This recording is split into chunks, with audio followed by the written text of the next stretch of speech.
वो बड़े कहते हैं ना कि अगर तुम्हारे पास टैलेंट है तो भाई गलत जगह पैदा हो गए। यहाँ तुम्हारे टैलेंट की कोई कदर नहीं होगी। तुम्हारे टैलेंट को भी इसी तरह ज़ाया कर दिया जाएगा जिस तरह औरों के साथ हुआ।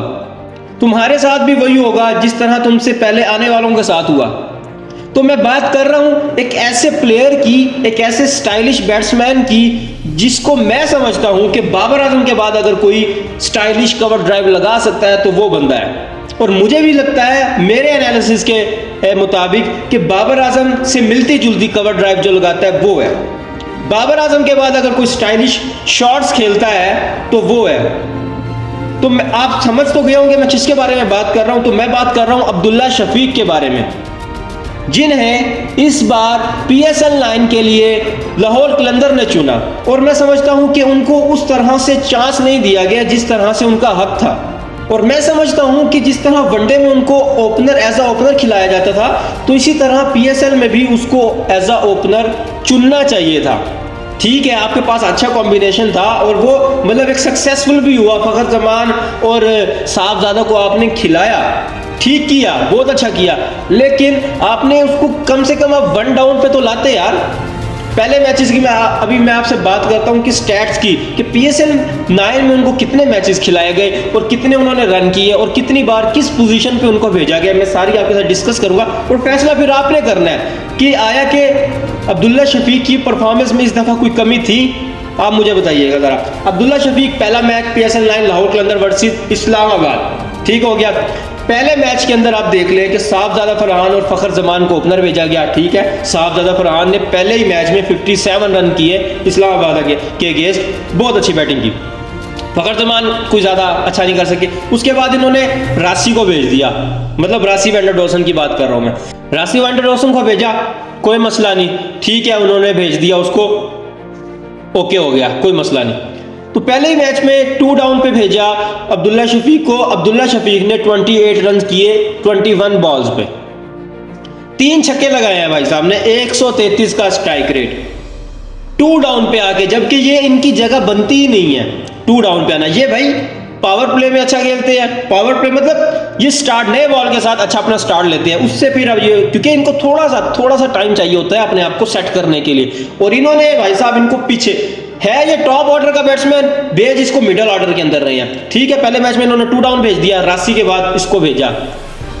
दूसरे मैच की सुन लो, कोयटा के अगेंस्ट इन्होंने इसको फिर 2 डाउन भेजा।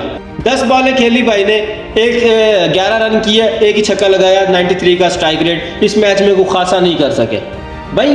दूसरा मैच था, दूसरे मैच में भी साहबजादा फरहान ओपनर आए, उन्होंने 62 रन किए। यहां तक तो गेम सही चलती रही, साहबजादा फरहान जो है ना अच्छे रन करते रहे। फिर आती है जी मुल्तान के साथ मैच। मुल्तान के साथ मैच की आप सुन लो यार, इन्होंने कैसी चबल मारी है। साहबजादा फरहान ओपनिंग में फ्लॉप, भाई इतना ही हुआ करता है, लक होती है, बैट्समैन का टाइम होता है। साहबजादा फरहान ने भाई 2 रन किए, फिर उसी तरह कॉम्बिनेशन चला, तीसरे नंबर पे भेज दिया राशि को। अभी किसकी जगह बनती थी 2 डाउन पे? अब्दुल्ला शफीक की। अब्दुल्ला शफीक को नहीं भेजा। उसके बाद इन्होंने सिकंदर रजा और पता नहीं फला किस किस को खिलाया हुआ था। इसको पता किस जांदाद के भी बाद भेजा, जांदाद के बाद इन्होंने भेजा 6ठे नंबर पे, 5 आउट होने के बाद 5 डाउन हो गए, तब अब्दुल्ला शफीक को भेज रहे हैं जी रन करने के लिए। भाई साहब जाके रन करो। और भाई ये खाक रन करेगा, ये है टॉप ऑर्डर का बैट्समैन, इसको टाइम चाहिए होता है और आप उसको ऐसे टाइम पे भेज रहे हैं भाई जाके छक्के लगा। ये तो वही बात होगी कि बाबर आजम को बोला जाए आखिरी ओवर में जाके भाई 20 रन मार के आ, 19वें या 20वें ओवर में भेजो बाबर आजम को। यार कोई हर बैट्समैन का एक स्टाइल होता है खेलने का। ये टॉप ऑर्डर का बैट्समैन, इसको आप 6ठे नंबर पे भेज रहे हो, ठीक है, 6ठे नंबर पे भेजा, 7 बॉलें खेली भाई ने, 6 रन किए, नॉट आउट गए। भाई साहब बॉलें ही नहीं थी खेलने के लिए, और क्या खेलता वो, ओवर ही खत्म हो गए, ठीक हो गया। यहाँ तक तो बात समझ आ गई कि एक मैच में 2 मैच में 2 डाउन में भेजा और तीसरे मैच के अंदर 5 डाउन पे, ठीक हो गया, 5th डाउन पे भेजा। अभी जी बीच के मैचेस सुन लो, वर्सेस कराची कोई नहीं खिलाया, वर्सेस पेशावर कोई नहीं खिलाया, वर्सेस मुल्तान कोई नहीं खिलाया, पेशावर के अगेंस्ट फिर मैच हुआ, चलो वो बारिश की नजरों को कोई नहीं खिलाया, इस्लामाबाद के अगेंस्ट मैच हुआ, कोई नहीं खिलाया। बीच में कोई एहसन हफीज आया, इन्होंने खिलाया, वो I think left arm spinner था, उसको खिलाते गए, लेकिन इनको नहीं खिला। शय होप को डाला हुआ था इन्होंने भाई साहब, शय होप, ठीक है, उनकी क्या कारकर्दगी रही है, उनको कीपर के अलावा उन्होंने कुछ नहीं किया पूरे टूर्नामेंट के अंदर। अब्दुल्ला शफीक को नहीं खिलाया, 3 मैचेस खिलाए पहले, उसी में इन्होंने एनालिसिस कर लिया भाई ये तो हमारे काम का है ही नहीं। फिर मुझे बताओ कराची किंग के अगेंस्ट खिलाने की क्या जरूरत थी इसको, है? कराची किंग के अगेंस्ट भी ना खिलाते इसको। कराची किंग के अगेंस्ट भाई साहब इसको खिलाया जाता है, 55 रन करते हैं 39 गेंदों पे। टाइम मिलता है ना खेलने के लिए, टाइम मिलता है तो फिर देखो परफॉर्मेंस 141 का स्ट्राइक रेट, 5 चौके 1 छक्का लगाता है ये बंदा। अब मुझे बताओ परफॉर्मेंस में कहीं कमी रह गई है भाई? इससे पहले अगर आप इसको अच्छे खिलाते, पीछे आप लेके जाओ भाई। आपके साहबजादा फरहान मुल्तान के मैच के बाद खराब हो गया, उसने परफॉर्मेंस नहीं दी, इनको बल्कि चेंज करना पड़ा बीच के अंदर अपने सेटअप को। अगर उसी जगह आप ट्राई कर लेते कि फखर जमान के साथ अब्दुल्ला शफीक को भेज देते तो मैं कह रहा हूँ रिजल्ट ही कुछ और होता।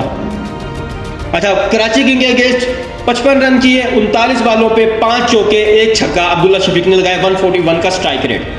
अभी मजे की बात सुनो, कोयटा के अगेंस्ट इन्होंने खिलाया अब्दुल्ला शफीक को फिर से, साहबजादा फरहान और मिर्जा ताहिर बेग को इन्होंने ओपनर भेजा। Fakhar Zaman I think last match में अनफिट हो गए थे अच्छी परफॉर्मेंस देने के बाद, ठीक हो गया। तो भाई इनको उस वक्त भी नहीं समझ आई कि यार हम जहां ताहिर बेग को या साहबजादा को आगे पीछे कर लेते हैं, यार ताहिर को 1 डाउन भेज दो, इसको क्या नाम है ओपनिंग करवा दो आज अब्दुल्ला शफीक को, तो देख लो क्या रिजल्ट निकला है। नहीं भाई, नहीं करवाना, ठीक हो गया। वो ताहिर बेग जल्दी आउट हो गया 13 बालों पे 12। अभी देखो कि नया बॉल था, पावर प्ले चल रहा था, अब्दुल्ला शफीक आ गए। अब्दुल्ला शफीक और उसके साथ जो साहबजादा फरहान है उनकी पार्टनरशिप लगती है थोड़ी देर के लिए, लेकिन बात वही है कि अब्दुल्ला शफीक पहले आते हैं, और जब पहले आते हैं, जब ऊपर आके खेलते हैं, टॉप ऑर्डर के बैट्समैन है, जब वह 1 डाउन आए या ओपनिंग के लिए आए तो फिर आप देख लो क्या रिजल्ट निकला है। 59 रन किए भाई ने 39 बॉल्स पे, 2 छक्के लगाए, 3 चौके लगाए, नॉट आउट गए। 151 का स्ट्राइक रेट। लास्ट मैच में कराची किंग के अगेंस्ट 141 का, मतलब इंप्रूवमेंट हो रही थी, आहिस्ता आहिस्ता इंप्रूवमेंट हो रही थी। और जब इंप्रूवमेंट हो रही है तो मैच ही खत्म हो गया, टूर्नामेंट ही खत्म हो गया, लॉकलंदर ही बाहर हो गया। तो भाई साहब ऐसी गलतियां क्यों करते हो आप? जब एक बैट्समैन का आपको पता है किसी एक मैच में भी आपने उनको ओपनिंग के लिए नहीं भेजा, चलो नहीं भेजा, दफा करो, नहीं भेजा, वो 1 डाउन के लिए आया तो परफॉर्मेंस भी देख लिया आपने, तो भाई सारा मजा खराब करवा दिया इन्होंने। स्टाइलिश बैटिंग है, स्टाइलिश बैटिंग है, यकीन करो इस बैट्समैन की। आप जाके शॉट्स देखो 2 मैचेस की, कराची किंग का भी आप जाके मैच देखो और कोयटा के अगेंस्ट भी इनका मैच देखो, अब्दुल्ला शफीक की बैटिंग देखो जाके, आपको पता चल जाएगा क्या क्लासिकल और स्टाइलिश शॉट्स खेली हैं इसने। लेकिन उन्होंने इसको अच्छी तरह से यूटिलाइज ही नहीं किया, इसको मैच ही नहीं खिलाए, नए नए एडिशन करते रहे, नए नए चेंजेस करते रहे, लेकिन इसको खिलाना गवारा नहीं किया। तो भाई साहब रिजल्ट भी देख लो फिर आप, लाहौर कलंदर जो है वो टाइमो टाइम ही निकल गई है बाहर अपने PSL लाइन से। तो बस हम तो सिर्फ बात ही कर सकते हैं, हम बता ही सकते हैं अपना जो है ना कि अब्दुल्ला शफीक के साथ बहरहाल इन्होंने इस बार ज्यादती की है कि उसको जब अपनी साइड पे चुना है तो उसको कम से कम मौका तो दो अच्छे तरीके से खेलने के लिए। 5 मैचेस खिलाए हैं उसको, उसमें से भी 2 मैचेस के अंदर उसको अच्छी पोजीशन पे भेजा और 1 मैच में तो 6ठे नंबर पे भेजा। तो भाई साहब आप खुद देख लो कि एक ओपनिंग बैट्समैन को अब 6ठे नंबर पे भेज रहे हैं, तो रिजल्ट तो ये आने थे भाई, तो क्या कर सकते हैं और। तो इस वीडियो के लिए इतना ही, मिलते हैं नेक्स्ट वीडियो में। अपने प्यारों का ख्याल रखें, भाई को दुआ में याद रखिएगा। अल्लाह हाफिज़।